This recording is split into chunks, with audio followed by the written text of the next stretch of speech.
least it was worth a try.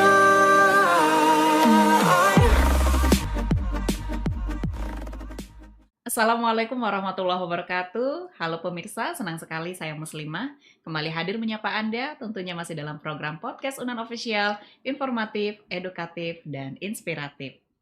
Pemirsa, sebelumnya saya mengucapkan selamat menjalankan ibadah puasa 1445 Hijriah. Semoga teman-teman yang sedang berpuasa dapat menjalankan ibadah puasanya dengan lancar. Amin ya rabbal alamin. Baik, sesuai dengan tema kita hari ini membahas tentang Rumah Sakit Universitas Andalas, di mana Rumah Sakit Andalas ini bertujuan untuk menjadi rumah sakit perguruan tinggi yang mampu memberikan pelayanan yang berkualitas, profesional, dan ilmiah. Oleh karena itu, Rumah Sakit Universitas Andalas terus berbenah dan berupaya untuk meningkatkan mutu layanan rumah sakit. Nah, pemirsa, hari ini saya sudah kehadiran tamu spesial. Nah, nanti kita akan berbincang-bincang terkait dengan pengelolaan Rumah Sakit Universitas Andalas dan juga layanannya bersama narasumber kita. Hari ini alhamdulillah sudah hadir Bapak Dr. Yefri Zulfikar SPB SPU KMKes yang merupakan Direktur Utama Rumah Sakit Universitas Andalas. Langsung kita sapa beliau. Assalamualaikum Bapak. Waalaikumsalam warahmatullahi wabarakatuh. Bagaimana Bu Mus. kabarnya Pak? Baik Bu Mus, puasa. Alhamdulillah sehat. Alhamdulillah. Tapi walaupun bulan puasa Pak Dirut tetap cerah ya, tetap semangat terlihat. Tapi memang harus semangat ya Pak ya. Amin. Bapak, kita berbicara tentang Rumah Sakit Universitas Andalas. Ya. Seperti apa kondisinya saat ini Bapak? Oke, terima kasih Bu Mus dan para pemirsa sekalian. Rumah Sakit Unan ini mungkin kita flashback dulu ke belakang. Sejarahnya memang didirikan karena adanya tuntutan Fakultas Kedokteran. Jadi setiap ada Fakultas Kedokteran diperlukan suatu rumah sakit pendidikan. Dan kita lahir mulai peletakan batu pertama, alhamdulillah waktu itu dilakukan oleh Pak Wamendikbud waktu itu, Prof. Musilar Kasim yang juga mantan rektor kita di 2014. Didampingi oleh Prof. Wery waktu itu sebagai rektornya.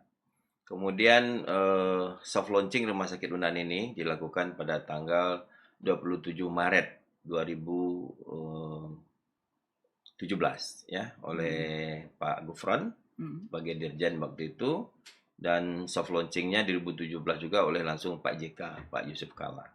Jadi artinya Rumah Sakit Pendidikan Universitas Andalas ada karena adanya Fakultas Kedokteran dan semua fakultas yang ada di rumpun kesehatan.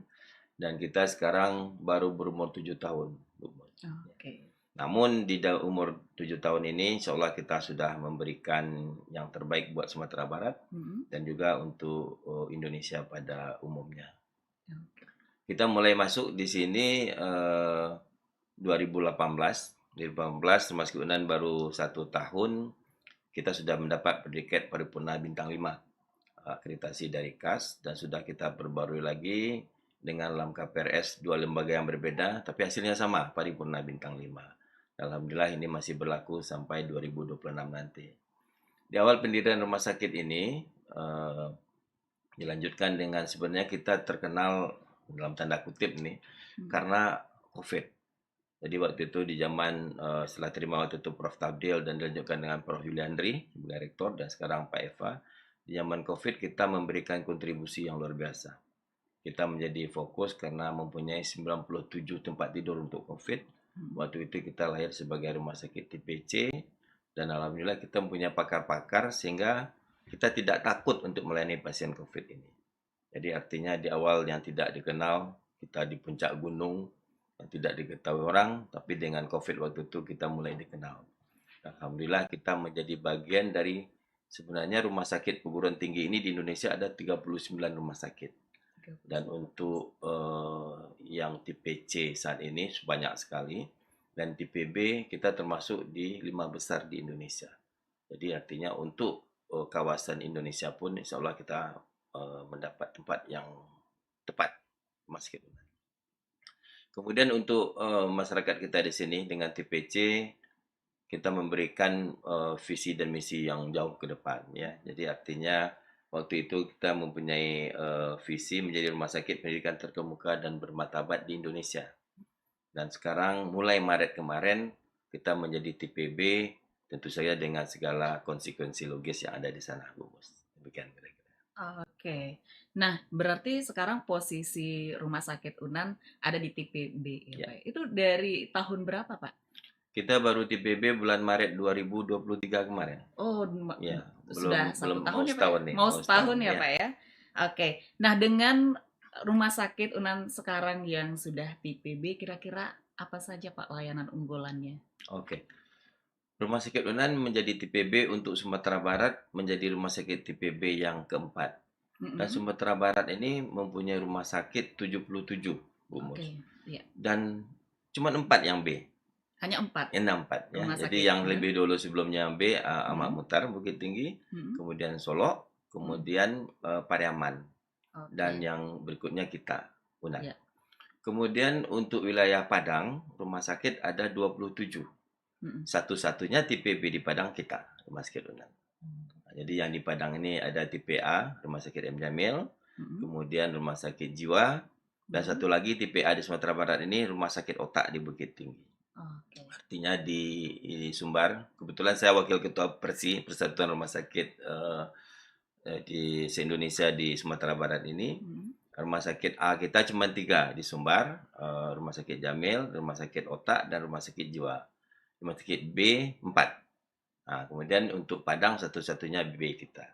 Jadinya di sini ada artinya peluang dan potensi yang bisa kita ambil alih untuk mengembangkan ini.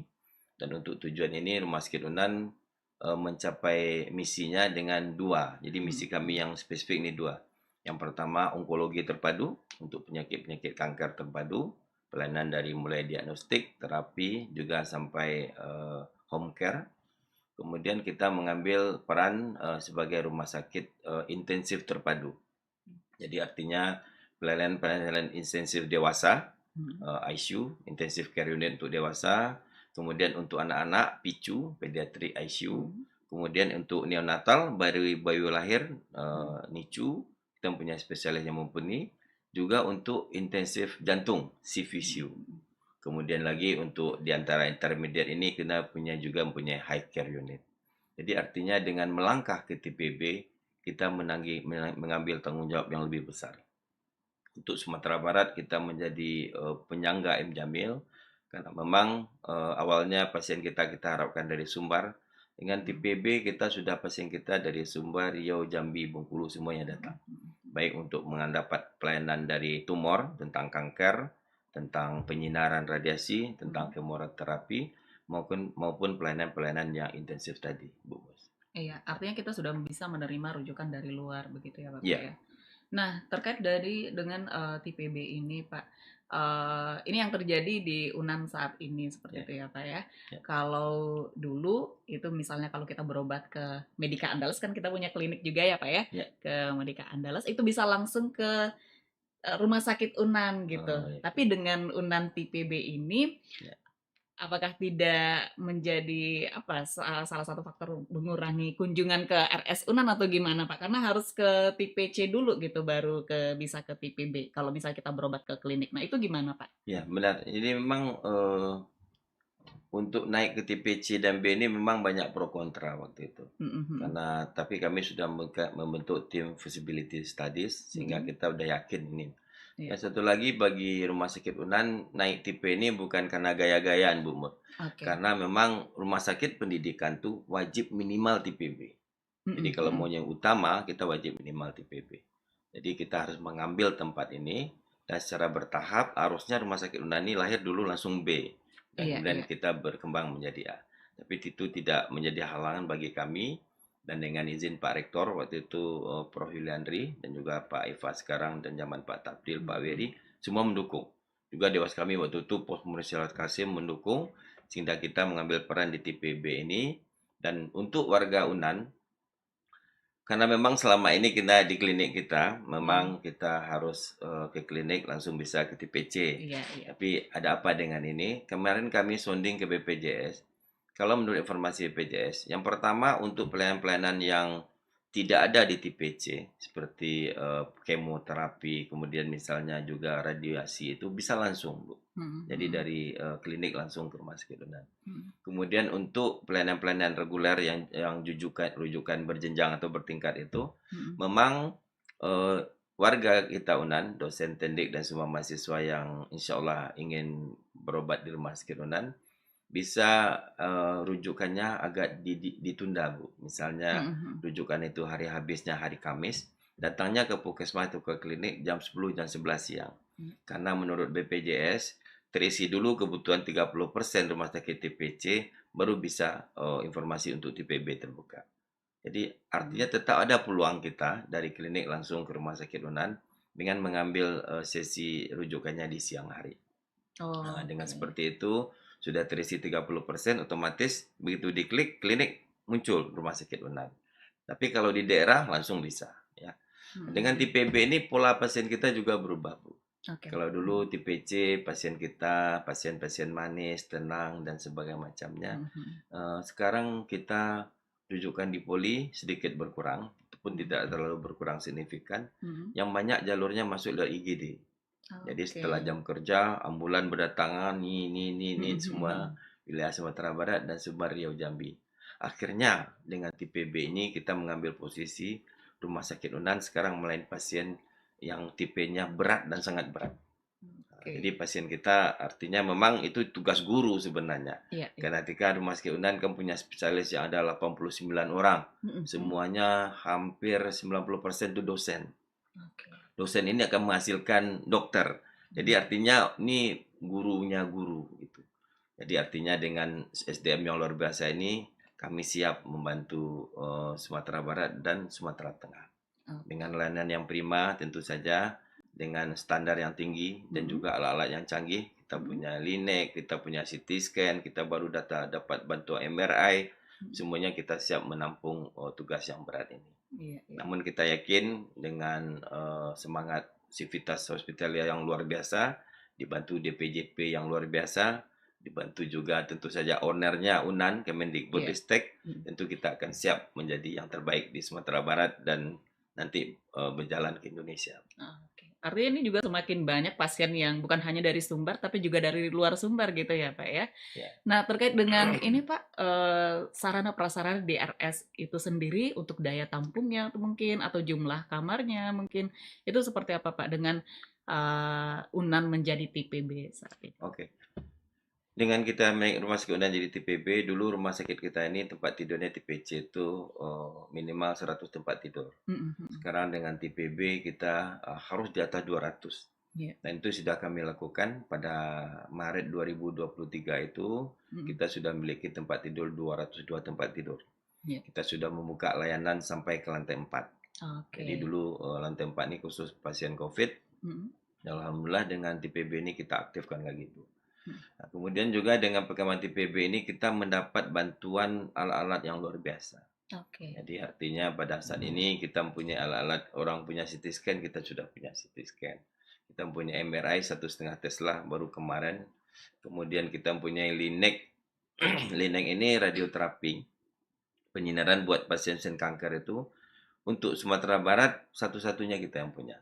Yang sudah melayani satu-satunya di Sumatera Barat. Jadi kita sudah punya ini sejak tahun 2017, kita sudah melayani pasien dan alhamdulillah pasien kita ini 60-70 orang per hari. 67 orang per hari ya Pak ya? Itu isinya dari Sumbar, Riau, Jambi dan Bengkulu, ada juga yang mantan-mantan di daerah Malaka ataupun Pineng yang berobat ke Malaysia. Jadi artinya di sini pun kita nanti menuju ke suatu medical tourism. Jadi medical tourism ini artinya bukan hanya mengajak turis untuk berobat ke kita, tapi minimal kita mencegah warga Sumatera Barat keluar. Itu sudah termasuk medical tourism. Karena saya kebetulan juga mengambil Kesmas dan memang itu judul dari tesis saya. Jadi artinya kita menghalangi orang keluar dari Sumatera Barat dengan mutu yang luar biasa sudah menjadi bagian kita. Dan insya Allah kalau tahun ini kita akan mengadakan linek baru lagi. Mudah-mudahan ini bisa menyelesaikan, nanti kita mempunyai 2 alat linek dengan kita sudah mempunyai bunker ini aja luar biasa ini Bu, untuk membangun bunker linek ini Se-Indonesia bunker yang menganggur ready ini orang tak punya. Karena untuk membangun bunker ini butuh waktu 6 bulan, butuh dana 20 miliar. Kita sudah punya. Jadi dengan adanya bunker ini kita siap mempunyai linek yang kedua dan siap melayani pasien lagi. Kemudian di samping onkologi ini kita nanti juga intensif dengan TPB. Banyaknya pasien ICU, NICU, anak dan semuanya. Kemudian kita juga menjadi medical check up rutin, Bu. Oke. Jadi rutin rumah sakit UNAN ini karena jalur masuk pasien di rumah sakit itu hanya 3. Pertama jalur masuknya poliklinik, tentu saja pasien-pasien yang tidak emergensi, pasien yang nyaman dan rujukan ataupun datang sendiri. Kemudian masuk jalur kedua IGD. IGD ini pasien-pasien emergensi, juga pasien rujukan dari daerah. Yang ketiga pasien kita masuk tercatat sebagai pasien baik-baik saja, sehat-sehat saja, medical check up. Untuk medical check up pun kita sudah berperanan. Setiap tahun medical check up mahasiswa kita di rumah sakit UNAN itu 7.000 orang. Jadi artinya kalau ditanya pengalaman medical check up, kita sangat-sangat berpengalaman. Kemudian kita juga membantu residen PPDS yang masuk tiap 6 bulan itu sekitar 200-300 orang. Kemudian untuk caleg-caleg kemarin, legislasi kita pun berperan. Kemudian untuk pemilihan rektor kita pun berperan. Jadi artinya unggulan kita saat ini onkologi terpadu, kanker dari mulai diagnostik sampai terapi, sampai perawatan paliatif, kemudian perawatan intensif, NICU, anak, dewasa, dan jantung, kemudian medical check up. Kita pun siap untuk launching, bukan hanya untuk warga UNAN, juga sudah berperan untuk pemilihan-pemilihan rektor dan pilkada di Sumatera Barat. Luar biasa sekali Rumah Sakit Universitas Andalas. Dan ini programnya benar-benar tertata seperti itu ya Pak ya. Didukung juga dengan sarana, prasarana, peralatan juga semua. Dan dokter spesialisnya bagaimana Pak? Apakah semuanya sudah bisa memenuhi dengan kriteria mungkin penyakit yang diidap oleh pasien kita? Oke, untuk rumah sakit kita punya spesialis yang luar biasa, hampir 90 orang. Itu rumah-rumah sakit di Padang, untuk rumah sakit itu banyak, hanya cuman dari mulai 10, 20, paling banyak 40, 50. Kita yang berumur 7 tahun, ibarat balita yang lagi jalan ini, kita sudah punya. Karena kita memang punya guru-guru yang luar biasa. Kalau untuk levelnya, jangankan spesialis, kita mempunyai level-level konsultan. Jadi kalau untuk spesialis itu, level tertinggi adalah konsultan. Seperti kita di pendidikan, level tertinggi doktor, kemudian kita lanjutkan dengan gelar di fungsional profesor. Kalau untuk spesialis konsultan udah luar biasa, udah yang tertinggi itu, Bu Mus. Dan kita mempunyai banyak sekali konsultan, baik dari bedah, kita punya bedah anak, bedah digestif, bedah plastik, ortopedi. Penyakit dalamnya kita mempunyai infeksi, kemudian psikosomatik, kemudian kita mempunyai gastroentero. Kemudian juga di anak kita punya semuanya, gangguan tumbuh kembang, gizi, IQ, dan segala macam. Kemudian kita juga punya profesi-profesi untuk psikologis. Psikologi juga kita datangkan. Jadi artinya kita dari hulu sampai hilir kita punya. Dulu awalnya saya masuk ke rumah sakit UNAN ini, pasien kita itu parkirnya masih kosong. Tahun 2018 saya masuk, jumlah pasien tuh 70 orang tuh, itu selama seminggu, Bu. 7 minggu sampai kadang-kadang sebulan 70 pasiennya di awal-awal 2018. Sekarang pasien kita per hari sudah mencapai, termasuk kalau radioterapi mencapai 400-500 per hari. Per hari. Nah, dulu per bulan. Jadi artinya dengan dukung kita semua, Rumah Sakit UNAN siap membantu pelayanan kesehatan baik di tingkat Sumatera Barat ataupun nasional. Dan kita fokus sekarang nih Sumatera Tengah untuk onkologi dan intensif ini kita akan ambil posisi ini dan siap mendukung M Jamil untuk posisi ini dan kita mempunyai konsultan-konsultan yang luar biasa. Kalau Bu Mus lihat orangnya muda-muda tapi luar biasa, Bu. Jadi artinya pengabdiannya untuk ini kalau misalnya di zaman Covid kita ada yang bekerja dari rumah, kita pasti di Rumah Sakit UNAN tetap masuk sampai 24 jam melayani pasien COVID. Kemudian sekarang ini Bapak Ibu libur panjang nanti menjelang puasa, libur panjang di saat Lebaran, kami Rumah Sakit UNAN bergilir, Bu. Ada yang onsite, ada yang on call. Insya Allah pelayanan 24 jam kita tidak akan tinggalkan. Kita siap juga mendukung nanti ya, dalam menghadapi Lebaran juga nanti Lebaran, kita siap dengan puasa dan Lebaran ini mendukung pemerintah Sumatera Barat untuk mengobati ataupun masalah-masalah warga kita yang pulang Basamo. Karena ada menjanjikan 200 mobil ke sini bawa-bawa ini. Kita siap membantu semuanya. Jadi artinya kita kita buktikan Unan bukan hanya Menara Gading, kita sudah memberikan kontribusi. Dan kami Rumah Sakit Unan membawa nama Unan. Karena Rumah Sakit Pendidikan ini istimewanya, kita menjalankan tridharma perguruan tinggi, pendidikan, penelitian, dan pengabdian masyarakat, juga kita menambah dengan pelayanan. Artinya Unan mempunyai organisasi yang siap membackup. Kita pun juga ikut kalau ada tamu-tamu asing dari luar misalnya, ataupun VIP, tamu-tamu VIP. Pernah Pak JK datang ke sini, itu ICU-nya, ICU mini ICU-nya dari Rumah Sakit Unan. Jadi kita pun selevel wakil presiden siap mengayal. Waktu itu tim dari tim-tim kesehatan dari kepresidenan datang melihat fasilitas kita. Oke Pak Dirut, silakan. Nah, jadi artinya Pak JK datang waktu itu untuk berapa kali karena beliau adalah Ketua Dewan Penyantun Unan waktu itu. Kita berikan yang terbaik. Jadi artinya kalau di sini dari segi kualitas tentunya kita tidak perlu diragukan lagi. Dulu di saat jauh di sini semua orang ragu apakah ada pasien, mengapain bangun rumah sakit sejauh itu, siapa pasiennya. Tapi ternyata Allah memberikan jalan, ini kita memberi spot yang kecil untuk pasien gawat darurat, pasien berat, tidak semua rumah sakit mampu. Pasien kanker, tidak semua rumah sakit mampu. Jadi artinya kalau kita ini ibarat seperti gadis manis atau bahasa ini ya dukun sakti, Bu. Jadi gunung tinggi kan kudaki, lautan akan kuseberangi. Demikian kira-kira. Untuk menuju rumah sakit Iya. ya Pak ya. Oke. Nah, di usia 7 tahun yang bisa dikatakan masih sangat muda gitu ya Pak, tapi prestasinya luar biasa Rumah Sakit Unan, baik dari itu sistem pelayanan, juga peralatan, sarana prasarana, dan juga SDM-nya gitu Pak. Nah, upaya biasanya kan mempertahankan yang sulit gitu ya Pak ya.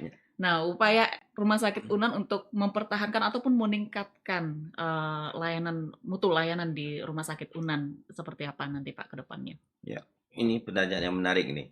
Karena memang di Renstra kedua ini kita akan peningkatan mutu dan optimalisasi aset kita dan SDM kita.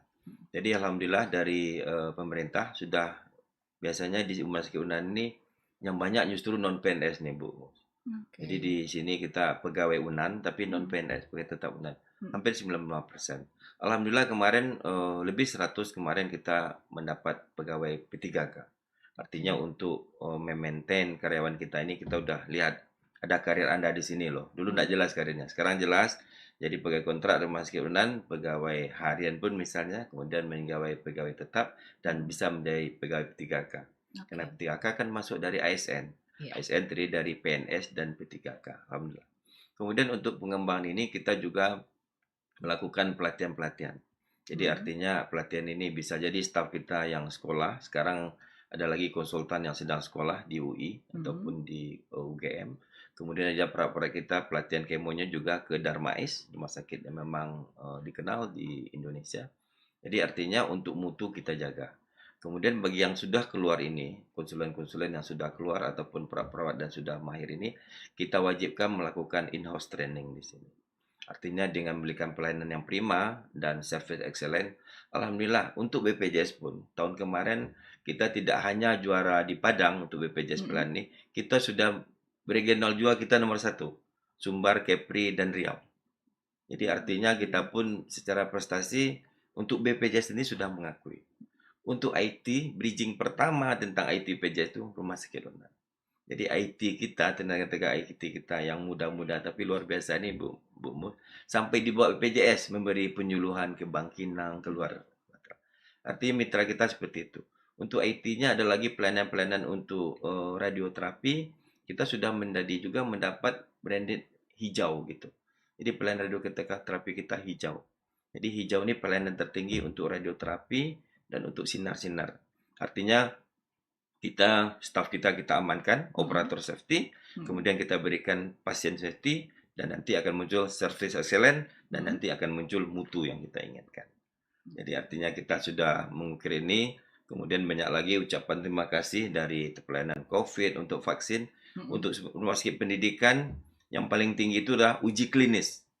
Untuk uji klinis, kita sudah melakukan 2 uji klinis, fase 3. Yang pertama kerjasama dengan Livzone dari China, kita untuk penelitian vaksin. Yang kedua dengan Bio Farma untuk vaksin Nusantara Indonesia. Itu tidak banyak rumah sakit yang bekerja sama, paling 5 atau 6 rumah sakit. Jika nanti muncul rumah sakit di Indonesia vaksin baru COVID, itu adalah salah satu dari sumbangsi kita warga Unan, khususnya rumah sakit Unan untuk Oke. Indonesia. Iya. Nah, satu pertanyaan terakhir ini, Pak. Ya.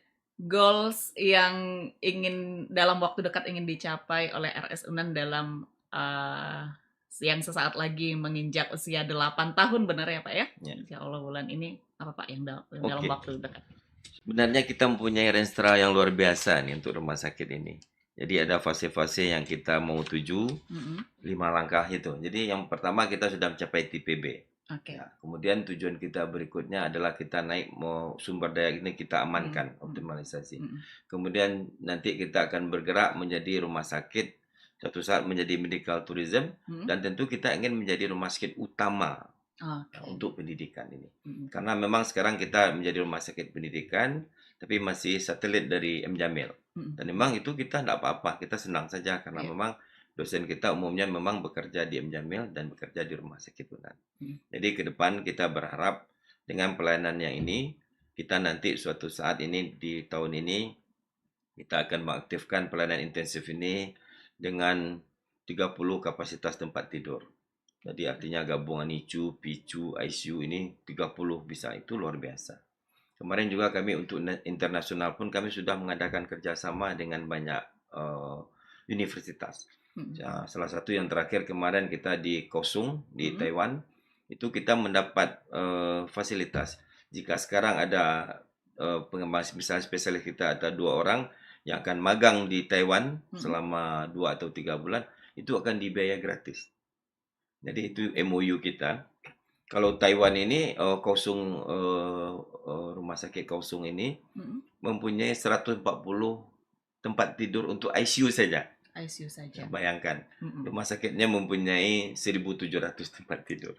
Jadi artinya kita, tapi dengan alat kita, dengan konsultan kita, dengan kalian seperti itu, kita tidak merasa rendah diri. Karena mungkin beliau umurnya sudah lama, hampir ratusan tahun, kita baru umur 7 tahun, mereka sangat apresiasi dengan apa yang kita lakukan ini.